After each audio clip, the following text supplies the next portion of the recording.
ನಮಸ್ಕಾರ. ಕರ್ನಾಟಕ ಹಿದಿನಗೆ ಸ್ವಾಗತ. ನಾನು ದೀಪ್ತಿ ಪ್ರಭಾಕರ್. ಈಗ ಹೆಡ್ಲೈನ್ಸ್. ಅರೆಹಳ್ಳಿಯ ಹೊಸಮನೆ ಗ್ರಾಮದಲ್ಲಿ ಕಾಡಾನೆಗಳ ದಾಂಧಲೆ. ಕಾಫಿ ಗಿಡ ಕಿತ್ತಿದ್ದು ಮುನ್ನಡೆದ ಗಜಪಡೆ. ಕಾಡಾನೆಗಳ ಹಾವಳಿಗೆ ಬೆಚ್ಚಿಬಿದ್ದ ಗ್ರಾಮಸ್ಥರು. ಅಪರಿಚಿತ ಕಾರ್ ಡಿಕ್ಕಿ, ಪಾದಾಚಾರಿಗೆ ಕಾಲು ಮುರಿತ. ಬ್ಯಾರಿಕೇಡ್ ಮತ್ತು ಪಾರ್ಕಿಂಗ್ ಅವ್ಯವಸ್ಥೆ ವಿರುದ್ಧ ಸಾರ್ವಜನಿಕರ ಆಕ್ರೋಶ.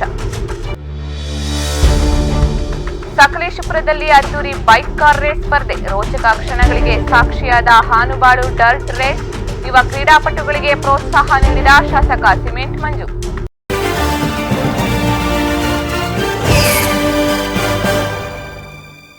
ವಾರ್ತೆಗಳ ವಿವರ. ಬೇಲೂರು ತಾಲೂಕಿನ ಅರೇಳಿ ಹೋಬಳಿಯ ಹೊಸಮನೆ ಗ್ರಾಮದಲ್ಲಿ ಕಾಡಾನೆಗಳ ಹಾವಳಿ ರೈತರಲ್ಲಿ ಆತಂಕ ಮೂಡಿಸಿದೆ.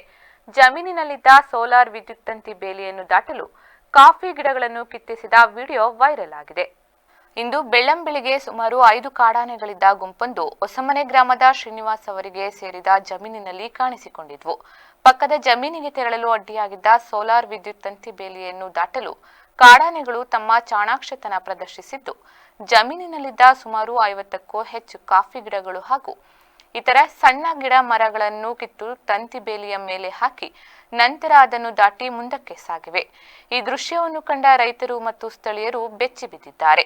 ಕಾಡಾನೆಗಳ ಬುದ್ಧಿವಂತಿಕೆಯ ನಡೆ ಇದೀಗ ಗ್ರಾಮಸ್ಥರಲ್ಲೂ ಚರ್ಚೆಗೆ ಗ್ರಾಸವಾಗಿದೆ. ಇದೇ ವೇಳೆ ಕಾಡಾನೆಗಳನ್ನು ಓಡಿಸಲು ಮುಂದಾದ ನಾಯಿಯನ್ನು ಕಂಡ ಗುಂಪಿನಲ್ಲಿದ್ದ ಒಂಟಿ ಕಾಡಾನೆಯೊಂದು ರೋಷದಿಂದ ನಾಯಿಯ ಬೆನ್ನಟ್ಟಿದೆ.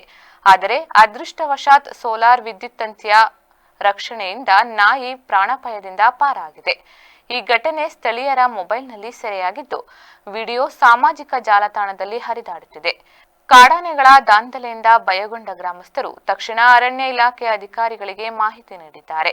ಮಾಹಿತಿ ಪಡೆದ ಅಧಿಕಾರಿಗಳು ಸ್ಥಳಕ್ಕೆ ಧಾವಿಸಿ ಕಾರ್ಯಾಚರಣೆ ನಡೆಸಿ ಕಾಡಾನೆಗಳನ್ನು ಅರಣ್ಯ ಪ್ರದೇಶದತ್ತ ಹಿಮ್ಮೆಟ್ಟಿಸಿದ್ದಾರೆ.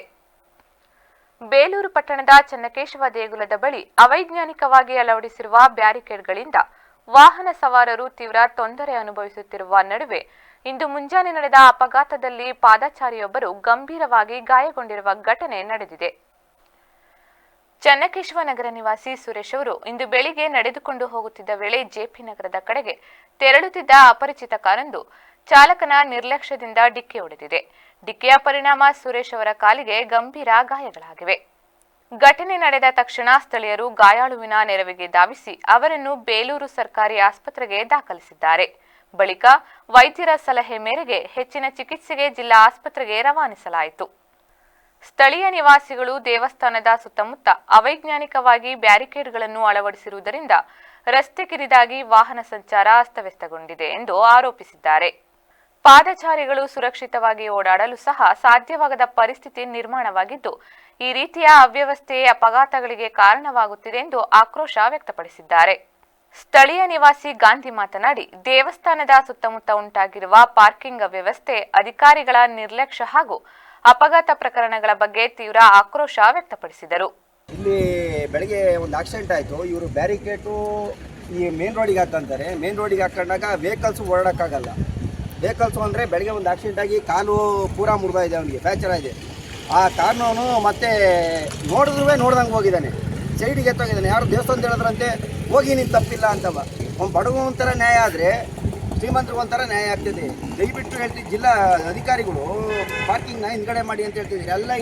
ಹಾನುಬಾಳು ಸ್ಪೋರ್ಟ್ಸ್ ಅಸೋಸಿಯೇಷನ್ ವತಿಯಿಂದ ಆಯೋಜಿಸಲಾಗಿದ್ದ ಡರ್ಟ್ ಬೈಕ್ ಹಾಗೂ ಕಾರ್ ರೇಸ್ ಸ್ಪರ್ಧೆಗಳು ಭಾರೀ ರೋಚಕತೆಗೆ ಸಾಕ್ಷಿಯಾದವು. ಶಾಸಕ ಸಿಮೆಂಟ್ ಮಂಜು ಕಾರ್ ಓಡಿಸುವ ಮೂಲಕ ಯುವ ಕ್ರೀಡಾಪಟುಗಳಿಗೆ ಪ್ರೋತ್ಸಾಹ ನೀಡಿ ಉರಿದುಂಬಿಸಿದ್ದಾರೆ.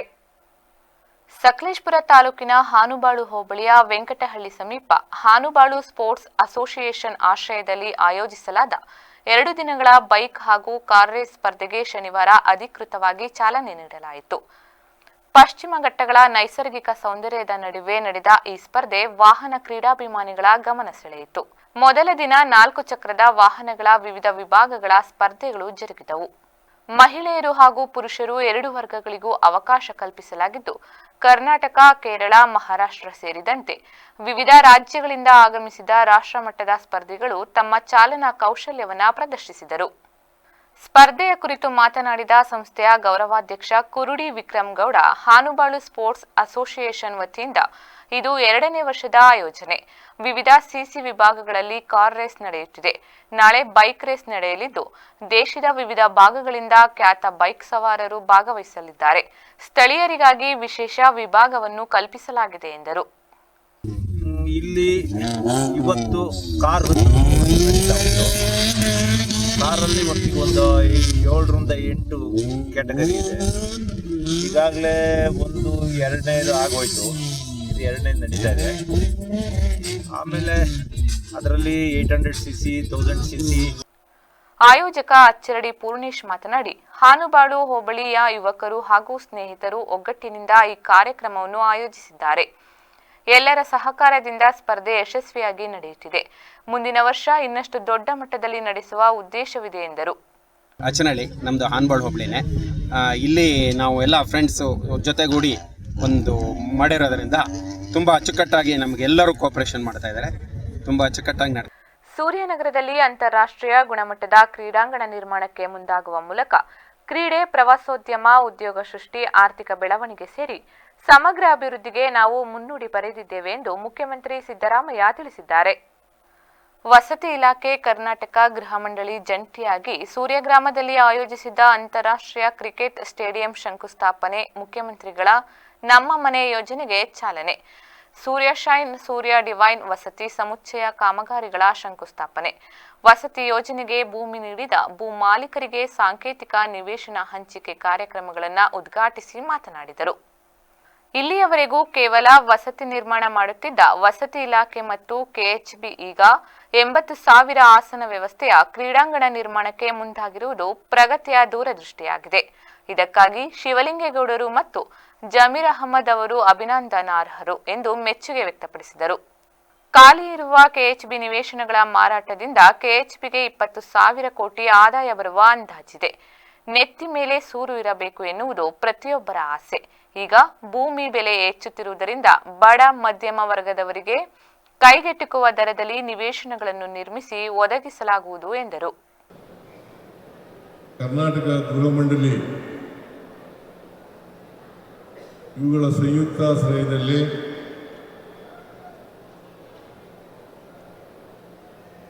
ಈ ಕಾರ್ಯಕ್ರಮ ನಡೀತಾ ಇದೆ.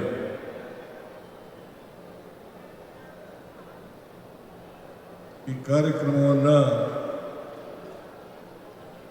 ಅತ್ಯಂತ ಸಂತೋಷದಿಂದ ಭಾಗಿಯಾಗಿದ್ದೇನೆ ಅಷ್ಟೇ ಅಲ್ಲ, ಈ ಕಾರ್ಯಕ್ರಮವನ್ನು ಉದ್ಘಾಟನೆ ಮಾಡಿದ್ದೇನೆ ಅಂತ ಹೇಳಲಿಕ್ಕೆ ಬಹಳ ಸಂತೋಷ ಆಗ್ತಾ ಇದೆ.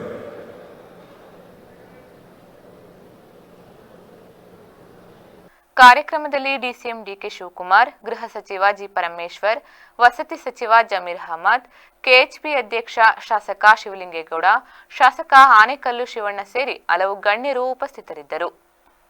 ನೀಟ್ ಪರೀಕ್ಷೆ ಬರೆದ ಬೆನ್ನಲ್ಲೇ ಆತ್ಮಹತ್ಯೆ ಮಾಡಿಕೊಂಡಿದ್ದ ನಗರದ ವಿದ್ಯಾರ್ಥಿನಿ ಭಾಗ್ಯಶ್ರೀ ಪ್ರಕರಣಕ್ಕೆ ಸಂಬಂಧಿಸಿದಂತೆ ಇದೀಗ ಬಿಗ್ ಟ್ವಿಸ್ಟ್ ಸಿಕ್ಕಿದೆ. ಆಕೆ ಪಿಯುಸಿ ಪರೀಕ್ಷೆಯಲ್ಲಿ ಫೇಲ್ ಆಗಿದ್ದ ಆಘಾತಕಾರಿ ಸತ್ಯ ಬೆಳಕಿಗೆ ಬಂದಿದೆ. ದ್ವಿತೀಯ ಪಿಯುಸಿ ಫಲಿತಾಂಶ ಬಂದಾಗ ವಿದ್ಯಾರ್ಥಿನಿ ಭಾಗ್ಯಶ್ರೀ ತನಗೆ 92ರಷ್ಟು ಅಂಕಗಳನ್ನು ಪಡೆದು ಪಾಸ್ ಆಗಿರುವುದಾಗಿ ಹೆತ್ತವರ ಬಳಿ ಹೇಳಿಕೊಂಡಿದ್ದಳು. ಮಗಳ ಮಾತನ್ನು ನಂಬಿದ್ದ ಪೋಷಕರು ಆಕೆ ವೈದ್ಯಕೀಯ ಶಿಕ್ಷಣದ ಕನಸು ಹೊತ್ತು ನೀಟ್ ಪರೀಕ್ಷೆ ಬರೆಯಲು ಸಂಪೂರ್ಣ ಬೆಂಬಲ ನೀಡಿದರು. ಇತ್ತೀಚೆಗಷ್ಟೇ ಭಾಗ್ಯಶ್ರೀ ನೀಟ್ ಪರೀಕ್ಷೆಯನ್ನು ಬರೆದಿದ್ದಳು. ಈಗ ಲಭ್ಯವಾಗಿರುವ ಮಾರ್ಕ್ಸ್ ಕಾರ್ಡ್ ಪ್ರಕಾರ ಭಾಗ್ಯಶ್ರೀ ದ್ವಿತೀಯ ಪಿಯುಸಿಯ ಗಣಿತ ಮತ್ತು ಭೌತಶಾಸ್ತ್ರ ಪರೀಕ್ಷೆಯಲ್ಲಿ ಫೇಲ್ ಆಗಿದ್ದಳು. ಬಳಿಕ ಅವಳು ಭೌತಶಾಸ್ತ್ರ ಮತ್ತು ಗಣಿತ ಮರುಪರೀಕ್ಷೆ ಬರೆದಿದ್ದಳು. ಭೌತಶಾಸ್ತ್ರದಲ್ಲಿ 51 ಅಂಕ ಪಡೆದು ತೇರ್ಗಡೆಯಾಗಿದ್ದರೆ ಗಣಿತದಲ್ಲಿ 24 ಅಂಕ ಪಡೆದು ಅನುತ್ತೀರ್ಣಗೊಂಡಿದ್ದಳು. ಕಾಲೇಜಿನಿಂದ ನೀಡಲಾಗುವ 20 ಇಂಟರ್ನಲ್ ಅಂಕಗಳನ್ನು ಸೇರಿಸಿಯೂ ಆಕೆ ಗಣಿತದಲ್ಲಿ ಕೇವಲ 24 ಅಂಕ ಪಡೆದಿದ್ದಳು. ದ್ವಿತೀಯ ಪಿಯುಸಿಯ ಪರೀಕ್ಷೆ 2ರ ಫಲಿತಾಂಶ ಮೇ 21ರಂದು ಪ್ರಕಟವಾಗಿತ್ತು. ಪಿಯುಸಿ ಫಲಿತಾಂಶದಲ್ಲಿ ತಾನು ಫೇಲ್ ಆಗಿರುವ ವಿಷಯ ಮನೆಯವರಿಗೆ ತಿಳಿದರೆ ಎಲ್ಲಿ ಬೈಯುತ್ತಾರೋ ಅಥವಾ ತಮ್ಮ ನಿರೀಕ್ಷೆ ಸುಳ್ಳಾಯ್ತಲ್ಲ ಎಂಬ ತೀವ್ರ ಮನಸ್ತಾಪ ಹಾಗೂ ಭಯದಿಂದಲೇ ವಿದ್ಯಾರ್ಥಿನಿ ಆತ್ಮಹತ್ಯೆಯ ದಾರಿ ಹಿಡಿದಿರಬಹುದು ಎಂಬ ಬಲವಾದ ಶಂಕೆ ವ್ಯಕ್ತವಾಗಿದೆ. ಇತ್ತು. ನಾನು ಮತ್ತೊಮ್ಮೆ ಬರಿಬೇಕಲ್ಲ ಅನ್ನೋದು, ಏನ್ ಬರಿಬೇಕು, ನೀಟ್ ಮತ್ತೊಮ್ಮೆ ಬರಿಬೇಕು ಅನ್ನೋದು ಸ್ವಲ್ಪ ಫೀಲಿಂಗ್ ಮಾಡ್ಕೊಂಡಿದ್ರು. ಅದೇ ಹೇಳಿದೆವು, ಪರ್ಸೆಂಟೇಜ್ ಹೆಚ್ಚಿದ್ರೆ ಕಡಿಮೆ ಬರ್ತದ, ಏನಾದ್ರು ಮಾಡಾಕೈತೆ ಡಿಗ್ರಿ ಯಾವಾಗಾರೆ ಅದ್ರ ಬಗ್ಗೆ ತೆರೆ ಕಟ್ಸ್ಕೊಬೋದು. ಎಷ್ಟು ಪರ್ಸೆಂಟೇಜ್ ಬಂತು? 92%. ಯಾವ ಕಾಲೇಜ್ನಲ್ಲಿ ಓದ್ತಿದ್ದು? ಲೋಕಲ್ ಅಪ್ಪ. ಓಕೆ, ಎಕ್ಸಾಮ್ ಅದೆಲ್ಲ ಹೆಂಗಾಗಿತ್ತು ಅಂತ ಹೇಳಿ ಏನ್ ಇತ್ರಿ ಅವಳಿಗೆ? ಅವ್ನು ಏನ್ ಮೆಡಿಕಲ್ ಮಾಡ್ಬೇಕನ್ನ ಏನಿತ್ತು, ಮೆಡಿಕಲ್ ಮಾಡ್ಬೇಕನ್ನ ಏನಿತ್ತು. ಈಗ ರೀ ಎಕ್ಸಾಮ್ ಆದ ನಂತರ ಏನ್ ಮತ್ತೆ ಏನ್ ಮುಂದಿನ ತಿಂಗಳಿಗೆ ಅಲ್ಲ ಎಕ್ಸಾಮ್ ರದ್ದು ಆಯ್ತಲ್ಲ, ಬರ್ದಿರ ಎಕ್ಸಾಮ್ ಅವಾಗಿಂದ ಮುಖ ಸೊಪ್ಪ ಮಾಡ್ಕೊಂಡು ಒಂದು ಮೂವ್ ಇರ್ತಿದ್ರು. ಅದೇ ಫೀಲಿಂಗ್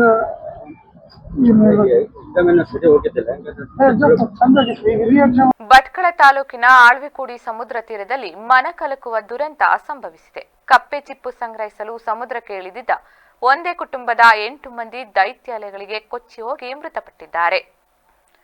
ಭಾನುವಾರದ ರಜೆಯ ಹಿನ್ನೆಲೆಯಲ್ಲಿ ಒಟ್ಟು 13 ಮಂದಿ ಆಳ್ವೆಕೋಡಿ ಸಮುದ್ರ ತೀರಕ್ಕೆ ತೆರಳಿದ್ದರು. ಈ ವೇಳೆ ಸಮುದ್ರದಲ್ಲಿ ಕಪ್ಪೆ ಚಿಪ್ಪು ತೆಗೆಯಲು ನೀರಿನಲ್ಲಿ ಇಳಿದಾಗ ಏಕಾಏಕಿ ಅಪ್ಪಳಿಸಿದ ಭಾರಿ ಅಲೆಗಳ ಸೆಳೆತಕ್ಕೆ ಸಿಲುಕಿ ಹಲವರು ಸಮುದ್ರದ ಪಾಲಾಗಿದ್ದಾರೆ. ಒಂದೇ ಕುಟುಂಬದ 8 ಮಂದಿ ಮೃತಪಟ್ಟಿದ್ದು, ಮೃತರೆಲ್ಲರೂ ಭಟ್ಕಳ ತಾಲೂಕಿನ ಸಾಗರದ ಹೊಳೆಯ ಎರಿಹಿತ್ಲು ಮೂಲದವರೆಂದು ತಿಳಿದು ಬಂದಿದೆ. ಇನ್ನು 3 ನಾಪತ್ತೆಯಾಗಿದ್ದು, ಪೊಲೀಸರು ಹಾಗೂ ಸ್ಥಳೀಯ ಮೀನುಗಾರರ ಸಹಾಯದಿಂದ ಶೋಧ ಕಾರ್ಯಾಚರಣೆ ಮುಂದುವರೆದಿದೆ. ಮೃತರಲ್ಲಿ 6 ಮಂದಿಯ ಮೃತದೇಹಗಳನ್ನು ಭಟ್ಕಳ ಸರ್ಕಾರಿ ಆಸ್ಪತ್ರೆ ಹಾಗೂ ಇನ್ನೆರಡು ಮೃತದೇಹಗಳನ್ನು ಆರ್ಎನ್ಎಸ್ ಆಸ್ಪತ್ರೆಗೆ ರವಾನಿಸಲಾಗಿದೆ. ಆಸ್ಪತ್ರೆ ಎದುರು ಕುಟುಂಬಸ್ಥರ ಆಕ್ರಂದನ ಮುಗಿಲು ಮುಟ್ಟಿದ್ದು, ಪ್ರದೇಶದಲ್ಲಿ ಶೋಕದ ವಾತಾವರಣ ನಿರ್ಮಾಣವಾಗಿದೆ. ಸಕಲೇಶಪುರದಿಂದ ಮಂಗಳೂರಿಗೆ ತಲುಪುವ ರಸ್ತೆ ಮಾರ್ಗ ಕಾಮಗಾರಿ ನಡೆಯುತ್ತಿದ್ದು, ನೇರ ಸಂಪರ್ಕವಿಲ್ಲದ ಕಾರಣ ವಾಹನಗಳು ಸುಮಾರು 1 ಕಿಲೋಮೀಟರ್ ಹಿಂದಕ್ಕೆ ವಾಪಸ್ ಹೋಗಿ ಯೂಟರ್ನ್ ಪಡೆಯಬೇಕಾದ ಸ್ಥಿತಿ ನಿರ್ಮಾಣವಾಗಿರುವುದಕ್ಕೆ ಸಾರ್ವಜನಿಕರು ಆಕ್ರೋಶ ವ್ಯಕ್ತಪಡಿಸಿದ್ದಾರೆ. ಚಾರ್ಮುಡಿ ಘಾಟ್ ಮುಚ್ಚುವ ಸಂದರ್ಭಗಳಲ್ಲಿ ಮೂಡಿಗೆರೆ, ಚಿಕ್ಕಮಗಳೂರು, ಕಡೂರು, ಬೇಲೂರು ಭಾಗಗಳಿಂದ ಮಂಗಳೂರು, ಉಡುಪಿ ಕಡೆಗೆ ಸಾಗುವ ಸಾವಿರಾರು ವಾಹನಗಳು ಸಕಲೇಶಪುರ ರಾಜ್ಯ ಹೆದ್ದಾರಿಯ ಮೂಲಕ ಬಂದು ಹೆಬ್ಬಸಾಲೆ ಬಳಿ ತಿರುಗಿ ನಡಹಳ್ಳಿ ಮಾರ್ಗವಾಗಿ ರಾಷ್ಟ್ರೀಯ ಹೆದ್ದಾರಿ 75ರ ದೊಡ್ಡ ತಪ್ಪಲು ಜಂಕ್ಷನ್ ತಲುಪುತ್ತವೆ. ಈ ಅನಾವಶ್ಯಕ ವಾಪಸ್ ಪಯಣವು ಭಾರೀ ಗಾತ್ರದ ಸರಕು ವಾಹನಗಳು, ಬಸ್ಗಳು, ಕಾರ್ಗಳು ಮತ್ತು ದ್ವಿಚಕ್ರ ವಾಹನಗಳ ಸಂಚಾರದ ವೇಳೆ ತೀವ್ರ ಟ್ರಾಫಿಕ್ ಜಾಮ್, ಅಪಾರ ಗೊಂದಲ ಮತ್ತು ಅಪಘಾತದ ಅಧಿಕ ಅಪಾಯವನ್ನು ಸೃಷ್ಟಿಸುತ್ತಿದೆ. ವಿಶೇಷವಾಗಿ ಮಳೆಗಾಲದಲ್ಲಿ ರಸ್ತೆ ಜಾರುವಂತಾಗುವುದರೊಂದಿಗೆ ದಟ್ಟಣೆ ಹೆಚ್ಚಾಗುವುದರಿಂದ ಸಮಸ್ಯೆಯು ಮತ್ತಷ್ಟು ಗಂಭೀರವಾಗುತ್ತಿದೆ. ಮಳೆಗಾಲ ಆರಂಭವಾಗುವುದಕ್ಕೂ ಮುನ್ನವೇ ತಾಲೂಕು ಆಡಳಿತ, ಜಿಲ್ಲಾಡಳಿತ ಹಾಗೂ ರಾಷ್ಟ್ರೀಯ ಹೆದ್ದಾರಿ ಪ್ರಾಧಿಕಾರ ಎಚ್ಚೆತ್ತುಕೊಳ್ಳಬೇಕು. ಹಾಸನ ಜಿಲ್ಲಾಧಿಕಾರಿಗಳು ಸ್ಥಳಕ್ಕೆ ಭೇಟಿ ನೀಡಿ ಪರಿಶೀಲಿಸಿ ದೊಡ್ಡ ತಪ್ಪಲು ಜಂಕ್ಷನ್ನಲ್ಲಿ ಮಂಗಳೂರು ದಿಕ್ಕಿಗೆ ನೇರ ಸಂಪರ್ಕ ರಸ್ತೆ ಕಲ್ಪಿಸುವಂತೆ ತ್ವರಿತ ಕ್ರಮ ಕೈಗೊಳ್ಳಬೇಕೆಂದು ಸಾರ್ವಜನಿಕರು ಆಗ್ರಹಿಸಿದ್ದಾರೆ. ಈ ಒಂದು ಜಾಗ ಏನಿದೆ, ಇದು ಹಾನ್ಬಾಳುವಿನಿಂದ ಹೆಬ್ಸಾಲೆ ಮುಖಾಂತರ ಮಂಗಳೂರಿಗೆ ಇಲ್ಲಿ ದೊಡ್ಡ ತಪ್ಪಲೆಗೆ ಬರುವಂಥದ್ದು. ಹೆಬ್ಸಾಲೆಯಿಂದ ನಡಹಳ್ಳಿ ಮುಖಾಂತರವಾಗಿ ಇದೊಂದು ಶಾರ್ಟ್ ಕಟ್, ನ್ಯಾಷನಲ್ ಹೈವೇ 75ಕ್ಕೆ ಬೆಂಗಳೂರು ಮಂಗಳೂರಿಗೆ ಸಂಪರ್ಕಿಸುವ ದಾರಿ ಇದು. ಇಲ್ಲಿ ನೋಡಿ, ಇಲ್ಲಿ ಈ ಕಾಂಕ್ರೀಟ್ ರಸ್ತೆಯಿಂದ ಹಿಂಗೆ ಬಂದು ಸೇರ್ಕೊಳ್ತೀವಿ. ಮೂಡಿಗೆರೆ ಮತ್ತು ಸಕಲೇಶ್ವರ ಈ ಹಾನ್ಬಾಳ್ ಭಾಗದಿಂದ ಇಲ್ಲಿ ದಿನನಿತ್ಯ 100 ವೆಹಿಕಲ್ಗಳು ಇಲ್ಲಿ ಓಡಾಡ್ತದೆ. ಇಲ್ಲಿ ಬಂದು ನ್ಯಾಷನಲ್ ಹೈವೇ ಎಂಟ್ರಿ ಆಗಬೇಕು ಅಂದರೆ ಇಲ್ಲಿ ಓಪನ್ ಇಲ್ಲ. ಇಲ್ಲಿ ಸೀದಾ ಸುಮಾರು 1 ಕಿಲೋಮೀಟ್ರ್ ವಾಪಸ್ ಸಕಲೇಶ್ಪುರ ದಾರಿಗೆ ಹೋಗಿ ತಿರ್ಸ್ಕೊಂಡು ಬರಬೇಕು. ಈ ಜಾಗದಲ್ಲಿ ಒಂದು ರಾಷ್ಟ್ರೀಯ ಹೆದ್ದಾರಿಯವರು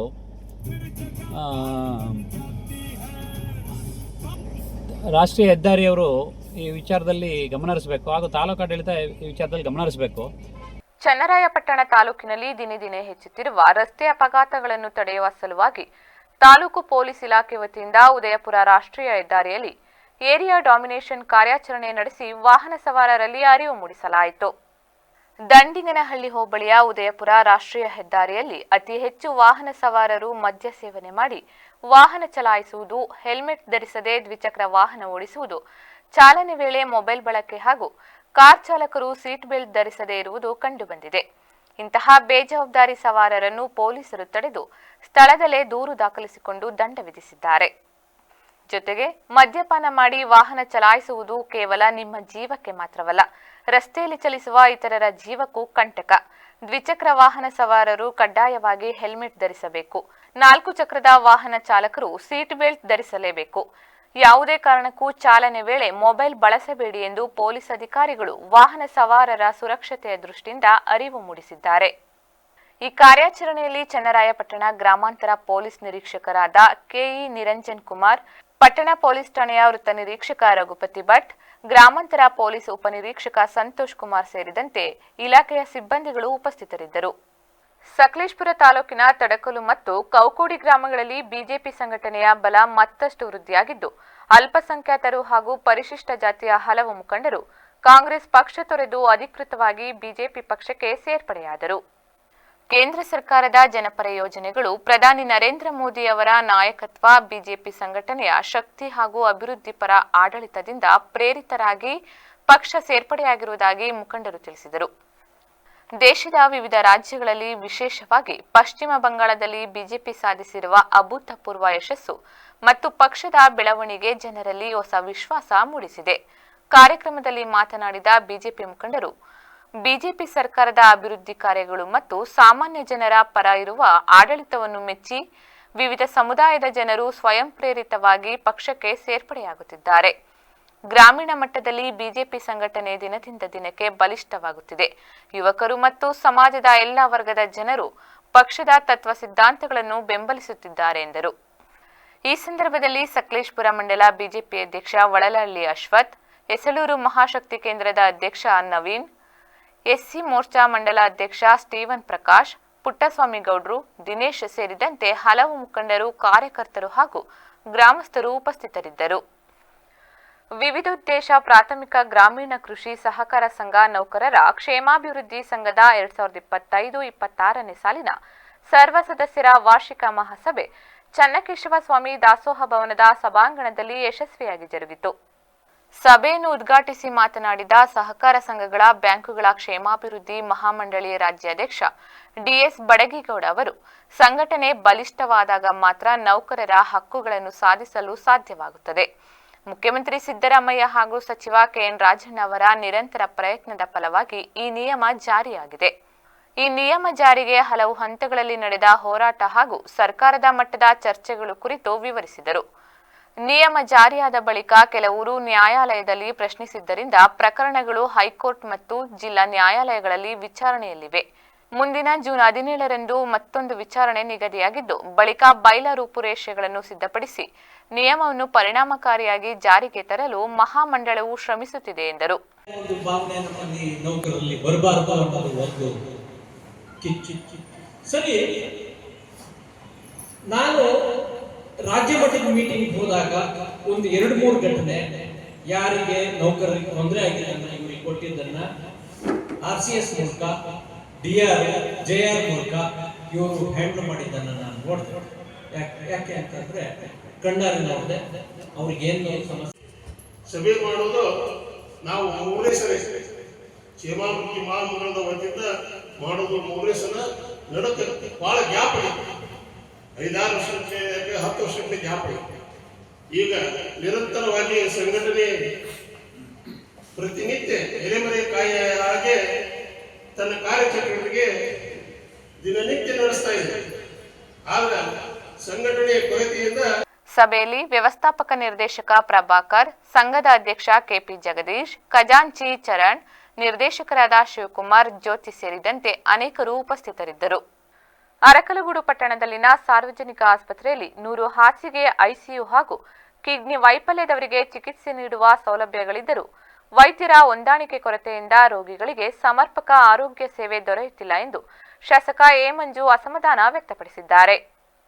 ಪಟ್ಟಣದ ಸರ್ಕಾರಿ ಆಸ್ಪತ್ರೆಯಲ್ಲಿ ನಡೆದ ಆರೋಗ್ಯ ರಕ್ಷಾ ಸಮಿತಿ ಸಭೆಯಲ್ಲಿ ಮಾತನಾಡಿದ ಅವರು, ಆಸ್ಪತ್ರೆಗೆ ಬರುವ ರೋಗಿಗಳಿಗೆ ಉತ್ತಮ ಸೇವೆ ನೀಡುವಲ್ಲಿ ವೈದ್ಯರು ವಿಫಲರಾಗಿರುವ ಕಾರಣ ರೋಗಿಗಳ ಸಂಖ್ಯೆ ಕುಸಿಯುತ್ತಿದೆ. ಇದೇ ಸ್ಥಿತಿ ಮುಂದುವರಿದರೆ ಕಟ್ಟುನಿಟ್ಟಿನ ಕ್ರಮ ಕೈಗೊಳ್ಳಲಾಗುವುದು ಎಂದು ಎಚ್ಚರಿಕೆ ನೀಡಿದರು. ಆಸ್ಪತ್ರೆಯ ಕೆಲವು ವೈದ್ಯರು ಹಾಗೂ ದಾದಿಯರು ಅನಗತ್ಯವಾಗಿ ರಜೆ ಪಡೆಯುತ್ತಿರುವ ಹಿನ್ನೆಲೆ ಸಕಾಲದಲ್ಲಿ ಚಿಕಿತ್ಸೆ ಸಿಗುತ್ತಿಲ್ಲ ಎಂಬ ದೂರುಗಳು ಹೆಚ್ಚಾಗಿವೆ. ಈ ಸಮಸ್ಯೆಗಳನ್ನು ತಕ್ಷಣ ಸರಿಪಡಿಸಿಕೊಂಡು ರೋಗಿಗಳಿಗೆ ಗುಣಮಟ್ಟದ ಸೇವೆ ನೀಡುವಂತೆ ವೈದ್ಯರಿಗೆ ಸೂಚನೆ ನೀಡಿದರು.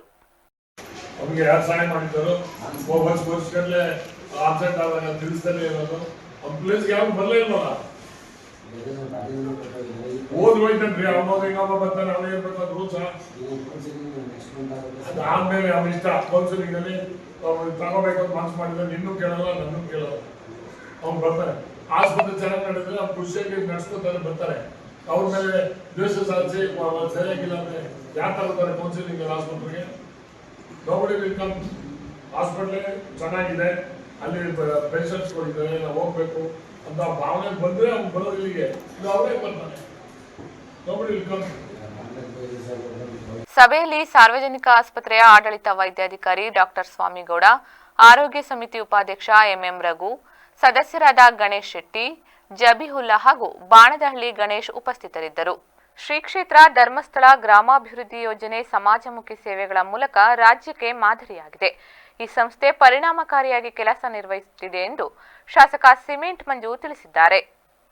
ಪಟ್ಟಣದ ತೇರಾ ಪಂತ್ ಭವನದಲ್ಲಿ ಆಯೋಜಿಸಿದ್ದ ಮಧ್ಯವರ್ಜನ ಶಿಬಿರದ ಸಮಾರೋಪ ಸಮಾರಂಭವನ್ನು ಉದ್ಘಾಟಿಸಿ ಮಾತನಾಡಿದ ಅವರು, ಧರ್ಮದ ತಳಹದಿಯೊಂದಿಗೆ ಆಧುನಿಕ ತಂತ್ರಜ್ಞಾನವನ್ನು ಸಮನ್ವಯಗೊಳಿಸಿ ಧರ್ಮಸ್ಥಳ ಗ್ರಾಮಾಭಿವೃದ್ಧಿ ಯೋಜನೆ ಫಲಾನುಭವಿಗಳ ಆರ್ಥಿಕ, ಸಾಮಾಜಿಕ ಹಾಗೂ ಶೈಕ್ಷಣಿಕ ಪ್ರಗತಿಗೆ ಶ್ರಮಿಸುತ್ತಿರುವುದು ಶ್ಲಾಘನೀಯ. ರಾಜ್ಯದ ಬಡವರು, ನಿರ್ಗತಿಕರು ಹಾಗೂ ದುರ್ಬಲ ವರ್ಗದ ಜನರಿಗೆ ನೆರವು ನೀಡಿ ಸ್ವಾವಲಂಬಿ ಬದುಕು ಕಟ್ಟಿಕೊಡುವ ಕೆಲಸವನ್ನು ಸಂಸ್ಥೆ ನಿರಂತರವಾಗಿ ಮಾಡುತ್ತಿದೆ. ಇಂತಹ ಮಹತ್ತರ ಸೇವಾ ಕಾರ್ಯಗಳ ನಡುವೆಯೂ ಶ್ರೀ ಕ್ಷೇತ್ರ ಧರ್ಮಸ್ಥಳ ಹಾಗೂ ಧರ್ಮಾಧಿಕಾರಿ ಡಾಕ್ಟರ್ ಡಿ ವೀರೇಂದ್ರ ಹೆಗಡೆ ಅವರ ವಿರುದ್ಧ ಸಾಮಾಜಿಕ ಜಾಲತಾಣಗಳಲ್ಲಿ ಕೆಲವು ಗುಂಪುಗಳು ನಡೆಸುತ್ತಿರುವ ಅಪಪ್ರಚಾರ ಮತ್ತು ಸುಳ್ಳು ಆರೋಪಗಳು ಖಂಡನೀಯ ಎಂದು ಆಕ್ರೋಶ ವ್ಯಕ್ತಪಡಿಸಿದರು. ಎಷ್ಟು ಕಷ್ಟದಲ್ಲಿ ಬಂದರೂ ಕೂಡ ಆ ಧರ್ಮಸ್ಥಳ ಸಂಘದಲ್ಲಿ ಸಾಲ ಸೋಲವನ್ನ ಮಾಡಿ ಕುಟುಂಬವನ್ನು ಸಾಕ್ತಕ್ಕಂಥ ಶಕ್ತಿ ನಮ್ಮ ಹೆಣ್ಮಕ್ಳಿಗಿದೆ. ಯಾಕೆಂದ್ರೆ ನಮ್ಮ ಭಾರತೀಯ ಸಂಸ್ಕಾರ ಅದನ್ನೇ ನಮ್ಗೆ ಹೇಳ್ಕೊಟ್ಟಿರ್ತಕ್ಕಂಥದ್ದು. ಇವತ್ತು ಧರ್ಮಸ್ಥಳ ಗ್ರಾಮಾಭಿವೃದ್ಧಿ ಯೋಜನೆ ವತಿಯಿಂದ ಒಂದು ಪುಣ್ಯದ ಕಾರ್ಯ ನಡೀತಾ ಇದೆ. ಸುಮಾರು 2054 ಶಿಬಿರಗಳನ್ನ, ಒಂದು ಶಿಬಿರಗಳಲ್ಲಿ ಕನಿಷ್ಠ 100ಕ್ಕಿಂತ ಸಂಖ್ಯೆ ಕಡಿಮೆ ಇಲ್ಲ. ನಾನು ತುಂಬಾ ಶಿಬಿರಗಳನ್ನ ನೋಡಿದ್ದೀನಿ. ಲಕ್ಷಾಂತರ ಜನಗಳಿಗೆ ಇದರಿಂದ ಮದ್ಯಪಾನದಿಂದ ಮುಕ್ತಿಯನ್ನ ಮಾಡಿ ಹಲವಾರು ಕುಟುಂಬಗಳನ್ನ ಉತ್ತಮ ಜೀವನ ನಡೆಸಲಿಕ್ಕೆ ಸಹಕಾರವನ್ನ ಮಾಡ್ತಾ ಇದ್ದಾರೆ. ಇವತ್ತು ಯಾವ ಸರ್ಕಾರನೂ ಕೂಡ ಈ ಸಂದರ್ಭದಲ್ಲಿ ಅಖಿಲ ಕರ್ನಾಟಕ ಜನಜಾಗೃತಿ ವೇದಿಕೆಯ ರಾಜ್ಯ ಸಂಘಟನಾ ಅಧ್ಯಕ್ಷ ನಟರಾಜ್, ಮಾಜಿ ಶಾಸಕ ಎಚ್ಎಂ ವಿಶ್ವನಾಥ್, ಮಧ್ಯವರ್ಜನ ಶಿಬಿರದ ವ್ಯವಸ್ಥಾಪನಾ ಸಮಿತಿ ಅಧ್ಯಕ್ಷೆ ರೇಖಾ ಸುರೇಶ್, ಕಾಂಗ್ರೆಸ್ ತಾಲೂಕು ಅಧ್ಯಕ್ಷ ಬೈರಮುಡಿ ಸೇರಿದಂತೆ ಕಾರ್ಯಕರ್ತರು ಉಪಸ್ಥಿತರಿದ್ದರು. ಹನಿ ಟ್ರ್ಯಾಪ್ ಮಾಡಿ, ತೇಜೋವಧೆ ಮಾಡಿ, ಕೀಳು ಮಟ್ಟದ ರಾಜಕೀಯ ಮಾಡುವುದು ನನಗೆ ಗೊತ್ತಿಲ್ಲ. ಚಿಲ್ಲರೆ ರಾಜಕಾರಣ ಮಾಡುವವರಿಗೆ ಹೆದರುವ ಪ್ರಶ್ನೆಯೂ ಇಲ್ಲ ಎಂದು ಗುಬ್ಬಿ ಶಾಸಕ ಎಸ್ಆರ್ ಶ್ರೀನಿವಾಸ್ ಪರೋಕ್ಷವಾಗಿ ಜೆಡಿಎಸ್ ಮುಖಂಡ ಬಿಎಸ್ ನಾಗರಾಜು ಅವರಿಗೆ ತಿರುಗೇಟು ನೀಡಿದ್ದಾರೆ. ಗುಬ್ಬಿ ತಾಲೂಕಿನ ಕೋಡಿ ನಾಗೇನಹಳ್ಳಿ, ಚೇಳೂರು, ಸಾತೇನಹಳ್ಳಿ ಹಾಗೂ ನಂದಿಹಳ್ಳಿ ಸೇರಿದಂತೆ ವಿವಿಧ ಅಭಿವೃದ್ಧಿ ಕಾಮಗಾರಿಗಳಿಗೆ ಗುದ್ದಲಿ ಪೂಜೆ ಸಲ್ಲಿಸಿ ಮಾತನಾಡಿದ ಅವರು, ನಾನು ಕಳೆದ 30 ವರ್ಷಗಳಿಂದ ಸಾರ್ವಜನಿಕ ಜೀವನದಲ್ಲಿ ಜನರ ಸೇವೆ ಮಾಡುತ್ತಾ ರಾಜಕಾರಣ ಮಾಡುತ್ತಿದ್ದೇನೆ. ಯಾರೊಬ್ಬರನ್ನು ವೈಯಕ್ತಿಕವಾಗಿ ನಿಂದಿಸಿಲ್ಲ, ತೇಜೋವಧೆ ಮಾಡಿಲ್ಲ. ನಾನು ಮತ್ತು ನನ್ನ ಮಗ ಸೇರಿಕೊಂಡು ಹನಿ ಟ್ರ್ಯಾಪ್ ಮಾಡುತ್ತಿದ್ದೇವೆ ಎಂದು ನೀಡಿರುವ ಹೇಳಿಕೆ ಸತ್ಯಕ್ಕೆ ದೂರವಾದ ಮಾತು. ಯಾರು ಕೂಡ ಕೀಳು ಮಟ್ಟದ ರಾಜಕಾರಣ ಮಾಡಬಾರದು. ಬೇಕಾದರೆ ನನ್ನ ಮೊಬೈಲ್ ಕಾಲ್ ಚೆಕ್ ಮಾಡಿ. ನಾನು ನನ್ನ ಮಗನಿಗೆ ಕರೆ ಮಾಡಿ 3 ತಿಂಗಳಾಗಿವೆ. ನಾನು ನನ್ನ ಮಗನಿಗೆ ಕರೆ ಮಾಡಿದ್ದರೆ ರಾಜಕಾರಣದಿಂದ ನಿವೃತ್ತಿ ಹೊಂದುತ್ತೇನೆ. ಇದು ಸುಳ್ಳಾದರೆ ಬಿಎಸ್ ನಾಗರಾಜ್ ಅವರು ನಿವೃತ್ತಿ ಹೊಂದುತ್ತಾರೆ ಎಂದು ಸವಾಲು ಹಾಕಿದರು. ಅಪ್ಪ ಮಗ ಇಬ್ರು ಮಾತಾಡ್ಕೊಂಡು ಮಾಡ್ಯವ್ರೆ ಅಂತ ನಾನು ಫೋನ್ ಕೊಡ್ತೀನಿ, ನಿಮಗೆ ತಗೊಳ್ಳಿ, ಅವನಿಗೆ ಕೊಡಿ. ನಾನು ಲಾಸ್ಟ್ ನೆನ್ನೆ ಮಾತಾಡಿದ್ದೀನಿ ಗೊತ್ತಿಲ್ಲ ಅವನಿಗೆ. ಲಾಸ್ಟ್ 3 ಮಂತ್ಸ್ ಅವ್ನು ಮದುವೆ ಆದಮೇಲೆ ನಾನು ಒಂದೇ ಒಂದು ಫೋನ್ ಅವನಿಗೆ ಮಾಡಿಲ್ಲ, ಅವನು ನನಗೆ ಮಾಡಿಲ್ಲ. ನಾನು ಮೊಬೈಲ್ ಕೊಡ್ತೀನಿ ನೋಡಿ. ನಾನೇನಾರು ಅವನಿಗೆ ಒಂದು ಮೊಬೈಲು 3 ತಿಂಗಳಲ್ಲಿ ಮಾಡಿದರೆ ನಾನು ರಾಜೀನಾಮೆ ಕೊಟ್ಟು ಹೋಗ್ತೀನಿ. ಅದಕ್ಕೆ ಅವನು ರಾಜಕೀಯ ಅದು ಸುಳ್ಳಾದರೆ ರಾಜಕೀಯ ಇದರಿಂದ ನಿವೃತ್ತಿ ಆಗ್ತಾನೆ ಕೇಳಿ, ರಾಜಕೀಯ ರಂಗದಿಂದ ನಿವೃತ್ತಿ ಆಗ್ತಾನೆ ಕೇಳಿ. ಸುಮ್ಮನೆ ಈ ಥರ ಎಲ್ಲ ಸಿಳ್ಳಿ ಥರ ಮಾತಾಡಬಾರ್ದು. ಇದು ಯಾರ ಕೂತಂತ್ರ ಅಂತ, ಇದು ಜೆಡಿಎಸ್ ಕೂತಂತ್ರನ ಕಾಂಗ್ರೆಸ್ ಕೂತಂತ್ರ ಗೊತ್ತಿಲ್ಲ ನನಗೆ, ಅದ್ರ ಬಗ್ಗೆ ನನಗೆ ಐಡಿಯಾ ಇಲ್ಲ. ನಾನು ಅವನ ಮುಖದರ್ಶನ. ಇದೇ ಸಂದರ್ಭದಲ್ಲಿ ಮಾಜಿ ಗ್ರಾಮ ಪಂಚಾಯಿತಿ ಅಧ್ಯಕ್ಷ ಓಂಕಾರ್ ಪ್ರಸಾದ್, ಮಾಜಿ ಗ್ರಾಮ ಪಂಚಾಯಿತಿ ಸದಸ್ಯರಾದ ಜಯಮಾಲಾ ಸಿದ್ದಶಿವಯ್ಯ, ಮಂಜುನಾಥ್, ಲಕ್ಷ್ಮೀಪತಿ ಪ್ರಸಾದ್ ಹಾಗೂ ಗ್ರಾಮಸ್ಥರು ಭಾಗವಹಿಸಿದ್ದರು. ಗ್ರಾಮೀಣ ಭಾಗದ ಜನರಿಗೆ ಅನುಕೂಲವಾಗುವ ನಿಟ್ಟಿನಲ್ಲಿ ಸುಸಜ್ಜಿತವಾದ ಆಸ್ಪತ್ರೆಯನ್ನು ತೆರೆಯಲಾಗಿದ್ದು, ಸಾರ್ವಜನಿಕರು ಸದುಪಯೋಗ ಪಡಿಸಿಕೊಳ್ಳಬೇಕೆಂದು ಡಾಕ್ಟರ್ ನಿಜಾಮುದ್ದೀನ್ ತಿಳಿಸಿದ್ದಾರೆ. ಗುಬ್ಬಿ ತಾಲೂಕಿನ ನಿಟ್ಟೂರಿನಲ್ಲಿ ಹಮ್ಮಿಕೊಂಡಿದ್ದ ಸುಪ್ರೀಂ ಆಸ್ಪತ್ರೆಯನ್ನು ಉದ್ಘಾಟಿಸಿ ಮಾತನಾಡಿದ ಅವರು, ನಿಟ್ಟೂರು ಹೋಬಳಿ ಕೇಂದ್ರವಾಗಿದ್ದು 24 ಗಂಟೆಗಳ ಸೇವೆ ಸಲ್ಲಿಸುವ ಯಾವುದೇ ಆಸ್ಪತ್ರೆಗಳು ಇಲ್ಲ. ಬೆಳಿಗ್ಗೆಯಿಂದ ಸಂಜೆವರೆಗೂ ಮಾತ್ರ ಆಸ್ಪತ್ರೆಗಳ ಸೇವೆ ಇರುತ್ತದೆ. ರಾತ್ರಿ ವೇಳೆ ಯಾವುದೇ ಆಸ್ಪತ್ರೆಗಳು ಕಾರ್ಯನಿರ್ವಹಿಸುತ್ತಿಲ್ಲ. ಆದ್ದರಿಂದ ನಮ್ಮ ಸುಪ್ರೀಂ ಆಸ್ಪತ್ರೆ 24 ಗಂಟೆಗಳ ಸೇವೆಯನ್ನು ಸಲ್ಲಿಸಲಿದ್ದು ನಿಟ್ಟೂರು ಸುತ್ತಮುತ್ತಲಿನ ಗ್ರಾಮಸ್ಥರಿಗೆ ಅನುಕೂಲವಾಗುತ್ತಿದೆ. ಮಧ್ಯರಾತ್ರಿಯಲ್ಲಿ ಅಪಘಾತಗಳು ಆದರೆ ಗುಬ್ಬಿ ಆಸ್ಪತ್ರೆಗೆ ಹೋಗಬೇಕಾಗುತ್ತದೆ.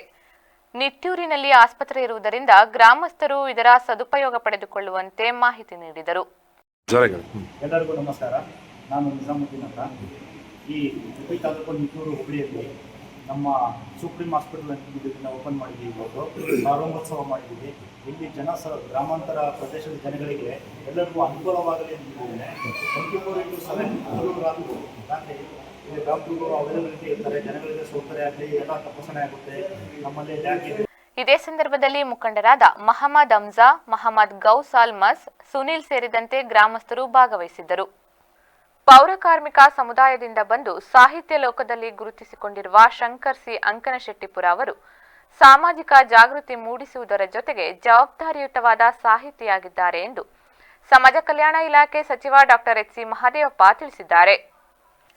ನಗರದ ವರನಟ ಡಾಕ್ಟರ್ ರಾಜ್ಕುಮಾರ್ ಜಿಲ್ಲಾ ರಂಗಮಂದಿರದಲ್ಲಿ ಆಯೋಜಿಸಿದ್ದ ಕವಿ ಶಂಕರ ಸಿ ಅಂಕನಶೆಟ್ಟಿಪುರ ಅವರ ಸಂಚಲನ ಕೃತಿ ಲೋಕಾರ್ಪಣೆ ಹಾಗೂ ನಮ್ಮ ಹರಿದರ್ಶನ ಪ್ರಕಾಶನ ಉದ್ಘಾಟಿಸಿ ಮಾತನಾಡಿದ ಅವರು, ಚಾಮರಾಜನಗರ ಭಾಗದ ಜಾನಪದ ಪರಿಕಲ್ಪನೆಗಳು ಹಲವಾರು ಸಾಹಿತಿಗಳಿಗೆ ಬೇಕಾಗಿದೆ. ಶಂಕರ್ ಅವರಿಗೆ ಸಮಾಜದ ಬಗ್ಗೆ ಕಾಳಜಿ ಮತ್ತು ಬದ್ಧತೆ ಇದ್ದು ಅದನ್ನು ತನ್ನ ಸಾಹಿತ್ಯದಲ್ಲಿ ತಂದಿದ್ದಾರೆ.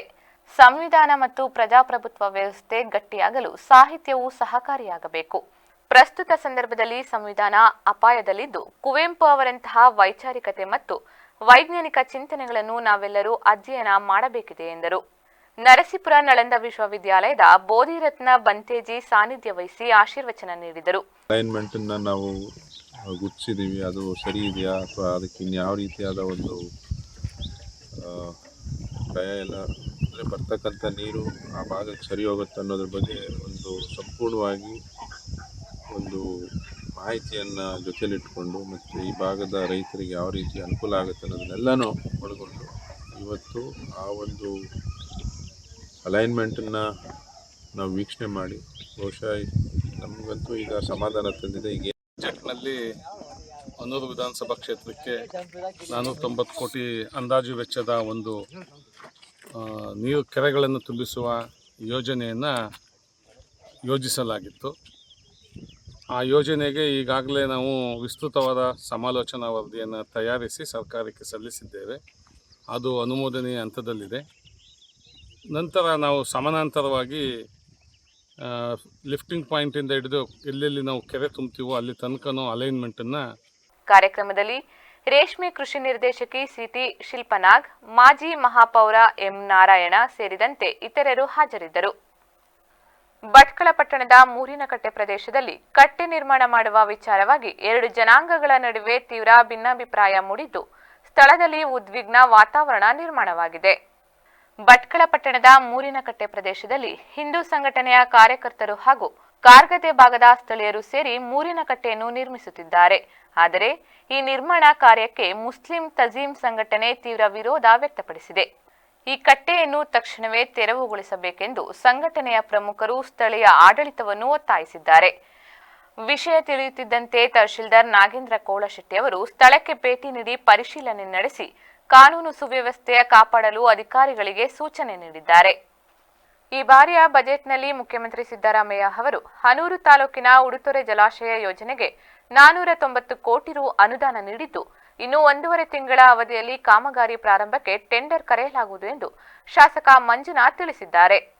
ಚಾಮರಾಜನಗರ ಜಿಲ್ಲೆಯ ಹನೂರು ತಾಲೂಕಿನ ವಿವಿಧ ಪ್ರದೇಶಗಳ ಸ್ಥಳ ವೀಕ್ಷಣೆ ಮಾಡಿ ಮಾತನಾಡಿದ ಶಾಸಕರು, ಸರ್ಕಾರ ಬಜೆಟ್ ಘೋಷಣೆಯಲ್ಲಿ ರಾಮಪುರ, ಅಜ್ಜಿಪುರ, ಮಾರ್ಟಳ್ಳಿ, ಕೌದಳ್ಳಿ ಭಾಗದ ಗ್ರಾಮಗಳಿಗೆ ತೆರಿಗೆ ನೀರು ತುಂಬಿಸುವ ಯೋಜನೆಗೆ 490 ಕೋಟಿ ರು ಅನುದಾನ ನೀಡಿರುವುದು ವರದಾನವಾಗಿದೆ. ಆ ವಿಚಾರವಾಗಿ ಎಲ್ಲ ಸಾಧಕ ಬಾಧಕಗಳನ್ನು ಸರ್ಕಾರಕ್ಕೆ ಈಗಾಗಲೇ ಅಧಿಕಾರಿಗಳ ತಂಡ ಪ್ರಸ್ತಾವನೆಗೆ ಸಲ್ಲಿಸಲಾಗಿದೆ. ಮುಂದಿನ ತಿಂಗಳು ಹಣ ಬಿಡುಗಡೆಯಾಗಲಿದೆ. ತದನಂತರ ಟೆಂಡರ್ ಕರೆದು ನೀರಾವರಿ ಯೋಜನೆಗೆ ಚಾಲನೆ ನೀಡಲಾಗುತ್ತದೆ. ಈ ಯೋಜನೆಯಿಂದ ಈ ಭಾಗದ ರೈತಾಪಿ ವರ್ಗದ ಜನರಿಗೆ ಕುಡಿಯುವ ನೀರಿನ ಸೌಕರ್ಯ ಮತ್ತು ವ್ಯವಸಾಯಕ್ಕೆ ಕೃಷಿ ಚಟುವಟಿಕೆಗಳಿಗೆ ಅನುಕೂಲವಾಗಲಿದೆ ಎಂದು ತಿಳಿಸಿದ್ದಾರೆ.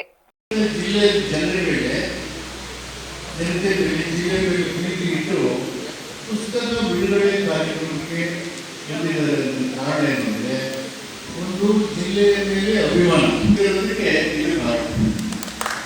ಇಲ್ಲಿ ಸರ್ವೆ ಮಾಡಿಸಿದ್ದೀನಿ. 7,112 ಜನ ಇದ್ದಾರೆ. ಅವರ ಬದುಕಿನ ಸ್ಥಿತಿಗತಿಗಳಿಂದ ಅವರಿಗೆ ನಿನ್ನೆ ಬೆಂಗಳೂರಿಗೆ ಹೋಗಿ ಇವತ್ತು ಚಾಮರಾಜನಗರ ವಾಪಸ್ ಬರೋ ಒಂದು ಅನುಭವ ನನಗೆ ಕೂಡ ಆಗ್ತಾ ಇದೆ. ನಾನು ಈ ಸೇವೆ ಸಲ್ಲಿಸಿದಾಗ ಪ್ರೀತಿ ವಿಶ್ವಾಸ ಮತ್ತೆ ಸಪೋರ್ಟ್ ಮಾಡಿರೋ ಎಲ್ಲ ನಮ್ಮ ಮಿನಿಸ್ಟರ್ಸು, ನಮ್ಮ ಎಲ್ಲ ಜನಪ್ರತಿನಿಧಿಗಳು, ಮಾಧ್ಯಮ ಮಿತ್ರರು, ಎಲ್ಲ ನಮ್ಮ ಸಾರ್ವಜನಿಕರು, ರೈತ ಮಿತ್ರರು, ತಮ್ಮೆಲ್ಲರಿಗೂ ವಂದಿಸ್ತೀನಿ. ಕೃತಿ ಬಗ್ಗೆ ಹೇಳಬೇಕು. ಈ ವೇಳೆ ಕಾವೇರಿ ನೀರಾವರಿ ನಿಗಮದ ಮುಖ್ಯ ಇಂಜಿನಿಯರ್ ಮಹೇಶ್, ಅಧೀಕ್ಷಕ ಇಂಜಿನಿಯರ್ ರಘುಪತಿ, ಕಾರ್ಯಪಾಲಕ ಇಂಜಿನಿಯರ್ ಕೆಎಂ ಉಮೇಶ್ ಸೇರಿದಂತೆ ಇತರರು ಹಾಜರಿದ್ದರು. ಪಿರಿಯಾಪಟ್ಟಣದ ಸಾರ್ವಜನಿಕ ಆಸ್ಪತ್ರೆಗೆ ಜಿಲ್ಲಾ ಆರೋಗ್ಯಾಧಿಕಾರಿ ಕುಮಾರಸ್ವಾಮಿ ದಿಢೀರ್ ಭೇಟಿ ನೀಡಿ ಆಸ್ಪತ್ರೆಯ ಮೂಲ ಸೌಕರ್ಯ ಹಾಗೂ ಕುಂದುಕೊರತೆಗಳ ಬಗ್ಗೆ ಪರಿಶೀಲಿಸಿದ್ದಾರೆ. ಸುದ್ದಿಗಾರರೊಂದಿಗೆ ಮಾತನಾಡಿದ ಅವರು, ಪಟ್ಟಣದ ಸಾರ್ವಜನಿಕ ಆಸ್ಪತ್ರೆಯಲ್ಲಿ ಎಕ್ಸ್ರೇ ಯಂತ್ರ ಕೆಟ್ಟು ನಿಂತಿದ್ದು, ಶೀಘ್ರದಲ್ಲೇ 1 ವಾರದ ಒಳಗೆ ಹೊಸ ಎಕ್ಸ್ರೇ ಯಂತ್ರವನ್ನು ಅಳವಡಿಸಿ ಸಾರ್ವಜನಿಕರ ಉಪಯೋಗಕ್ಕೆ ಇಡಲಾಗುವುದು. ಆಸ್ಪತ್ರೆಯಲ್ಲಿ ಈಗಾಗಲೇ ಪ್ರತಿ ತಿಂಗಳು 70 ರಿಂದ 80 ಹೆರಿಗೆ ನಡೆಯುತ್ತಿದ್ದು, ಸ್ಥಳೀಯ ಶಾಸಕರು ಹಾಗೂ ಪಶುಸಂಗೋಪನೆ ಮತ್ತು ರೇಷ್ಮೆ ಖಾತೆ ಸಚಿವರಾದ ಕೆ ವೆಂಕಟೇಶ್ ತಾಯಿ ಮತ್ತು ಮಕ್ಕಳ ಆಸ್ಪತ್ರೆ ನಿರ್ಮಾಣ ಮಾಡಲು ಅನುದಾನ ಒದಗಿಸಿದ್ದು, ಶೀಘ್ರದಲ್ಲೇ ಶಂಕುಸ್ಥಾಪನೆ ನೆರವೇರಲಿದೆ. ಇನ್ನು ಆಸ್ಪತ್ರೆಯಲ್ಲಿ ಹೆಚ್ಚುವರಿ ವೈದ್ಯರನ್ನು ನೇಮಕ ಮಾಡಲಾಗಿದ್ದು, ಆಸ್ಪತ್ರೆಗೆ ಬರುವ ರೋಗಿಗಳಿಗೆ ಯಾವುದೇ ರೀತಿಯ ತೊಂದರೆಯಾಗದಂತೆ ಕ್ರಮ ವಹಿಸಲಾಗಿದೆ ಎಂದರು. ಈ ನಿಟ್ಟಿನಲ್ಲಿ ಮಾನ್ಯ ಸಚಿವರು ವೆಂಕಟೇಶ್ ಸರ್ ಅವರು ಸಹ ನನಗೆ ಸೂಚನೆಯನ್ನು ನೀಡಿರ್ತಾರೆ. ಈ ಹಿನ್ನೆಲೆಯಲ್ಲಿ ಭೇಟಿ ನೀಡಿ ನಾನು ಎಲ್ಲ ವಿಭಾಗಗಳನ್ನು ಸಹ ಪರಿಶೀಲನೆಯನ್ನು ಮಾಡಿರ್ತೀನಿ. ಇಲ್ಲಿ ಸರಿಸುಮಾರು ಹೊಸ ರೋಗಿಗಳು ಮತ್ತು ಹಳೆ ರೋಗಿಗಳಿಗೆ ಹೊಂದ್ಕೊಂಡಂತೆ 800 ರಿಂದ 1000 ಜನ ಪ್ರತಿದಿನ ಬರ್ತಾ ಇದ್ದಾರೆ. ಅವರಿಗೆ ಟ್ರೀಟ್ಮೆಂಟ್ ಸಹ ಗುಣಾತ್ಮಕವಾಗಿ ನೀಡ್ತಾ ಇದ್ದಾರೆ. ಮತ್ತು ಸ್ಪೆಷಲಿಸ್ಟು ಸಹ ಯಾವುದೇ ಸ್ಪೆಷಲಿಸ್ಟ್ಗಳು ವೇಕೆನ್ಸೀಸು ಸಹ ಇಲ್ಲ. ಮಾನ್ಯ ಸಚಿವರ ಸೂಚನೆಯ ಮೇರೆಗೆ ಅಡಿಷ್ನಲ್ ಆಗಿ MD ಫೈನಲ್ ಇಯರ್ ಇರತಕ್ಕಂಥ ವಿದ್ಯಾರ್ಥಿಗಳು. ಈ ಸಂದರ್ಭದಲ್ಲಿ ಸಾರ್ವಜನಿಕ ಆಸ್ಪತ್ರೆಯ ಆಡಳಿತಾಧಿಕಾರಿ ಶಶಿಧರ್ ಹಾಗೂ ಸಿಬ್ಬಂದಿಗಳು ಉಪಸ್ಥಿತರಿದ್ದರು. ಕೊನೆಯಲ್ಲಿ ಮತ್ತೊಮ್ಮೆ ಹೆಡ್ಲೈನ್ಸ್. ಅರೆಹಳ್ಳಿಯ ಹೊಸಮನೆ ಗ್ರಾಮದಲ್ಲಿ ಕಾಡಾನೆಗಳ ದಾಂಧಲೆ, ಕಾಫಿ ಗಿಡ ಕಿತ್ತಿದ್ದು ಮುನ್ನಡೆದ ಗಜಪಡೆ, ಕಾಡಾನೆಗಳ ಹಾವಳಿಗೆ ಬೆಚ್ಚಿಬಿದ್ದ ಗ್ರಾಮಸ್ಥರು. ಅಪರಿಚಿತ ಕಾರ್ ಡಿಕ್ಕಿ, ಪಾದಾಚಾರಿಗೆ ಕಾಲು ಮುರಿತ, ಬ್ಯಾರಿಕೇಡ್ ಮತ್ತು ಪಾರ್ಕಿಂಗ್ ಅವ್ಯವಸ್ಥೆ ವಿರುದ್ಧ ಸಾರ್ವಜನಿಕರ ಆಕ್ರೋಶ. ಸಕಲೇಶಪುರದಲ್ಲಿ ಅದ್ದೂರಿ ಬೈಕ್ ಕಾರ್ ರೇಸ್ ಸ್ಪರ್ಧೆ, ರೋಚಕ ಕ್ಷಣಗಳಿಗೆ ಸಾಕ್ಷಿಯಾದ ಹಾನುಬಾಳು ಡರ್ಟ್ ರೇಸ್, ಯುವ ಕ್ರೀಡಾಪಟುಗಳಿಗೆ ಪ್ರೋತ್ಸಾಹ ನೀಡಿದ ಶಾಸಕ ಸಿಮೆಂಟ್ ಮಂಜು. ಇದೇ ಇವತ್ತಿನ ವಿಶೇಷ. ನಿರಂತರ ಸುದ್ದಿಗಾಗಿ ನೋಡ್ತಾ ಇರಿ ವಿವಿಸಿ ಟಿವಿ. ಸತ್ಯದ ಕಡೆ ನಮ್ಮ ನಡೆ.